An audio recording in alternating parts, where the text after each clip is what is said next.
हमारे साथ क्या होता है, हम चाहते तो हैं कि हम डिसिप्लिन के साथ काम करें, हम डिसिप्लिन रहें, लेकिन हम नहीं रह पाते हैं। कई बार क्या होता है, छोटी छोटी ऐसी चीज़ें रहती हैं जो हमारे डिसिप्लिन को वीट कर देती हैं। हम जब मोटिवेशन के साथ एक दिन के लिए डिसिप्लिन तो हो जाते हैं या फिर डिसिप्लिन रह लेते हैं, लेकिन जैसे ही अगले दिन मोटिवेशन ख़त्म होता है तो डिसिप्लिन गायब हो जाता है। आज हम बात करेंगे 5 ऐसी चीज़ों के बारे में जिनसे हम डिसिप्लिन रह सकते हैं। 1 पे आ जाता है हमारा क्लियर गोल रखना और अपने डेली रूटीन बनाना।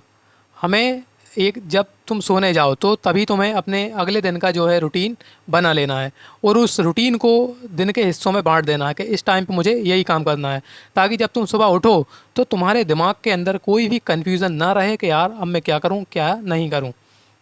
इस चीज़ को और एक डेली रूटीन बनाना है कि और जिस टाइम जो टाइम तुम फिक्स करो उसी टाइम पे वो काम होना चाहिए। नहीं तो क्या होता है, हम ये तो लिख लेते हैं कि हाँ कल मुझे ये काम करना है, लेकिन हम ये नहीं लिख पाते कि यार कि मुझे इस टाइम पे वो काम करना है। लेकिन क्योंकि हमारा दिमाग हमें कंफर्ट देना चाहता है। जब हमें याद आता है अरे आज तो मैंने लिखा था कि आज मुझे एक्सरसाइज करनी है या फिर आज मुझे अपने ऊपर काम करना है, तो दिमाग कहता है अरे अभी तो पूरा दिन पड़ा है, तुम इस काम को थोड़ी देर बाद कर लेना। लेकिन जब तुम उस काम को पहले ही लिख देते हो कि मुझे इस टाइम पे ये काम करना है, तो तुम्हें याद रहता है और तुम उस टाइम पे वो काम करते हो।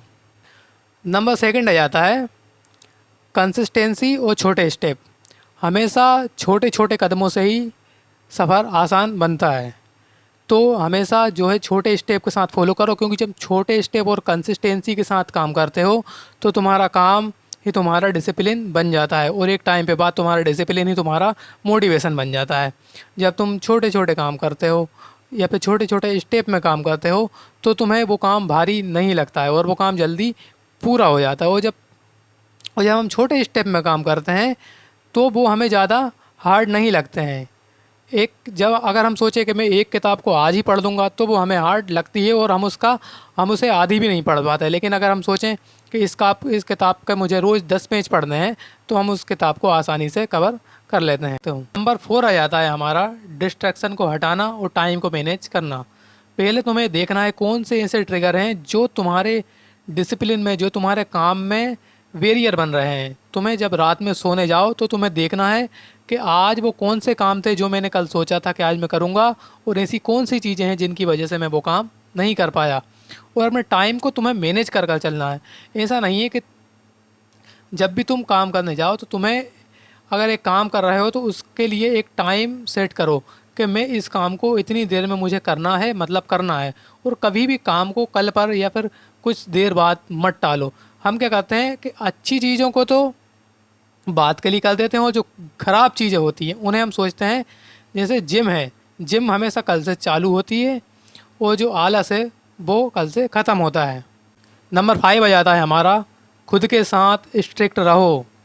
क्योंकि जब तुम खुद के साथ स्ट्रिक्ट रहते हो और तुम कंसिस्टेंसी के साथ डिसिप्लिन फॉलो करते हो तो ही वो तुम्हारी हैबिट बनता है।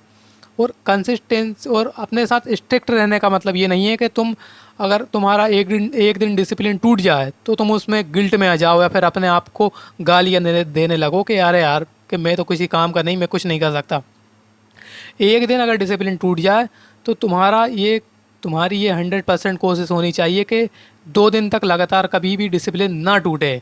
क्योंकि एक बार अगर डिसिप्लिन टूट जाता है तो, क्योंकि जब एक बार अगर एक दिन से ज़्यादा जब गैप हो जाता है तो उसको 2 दिन से फिर 3 दिन और 3 दिन से 1 महीना होने में ज़्यादा देर नहीं लगती।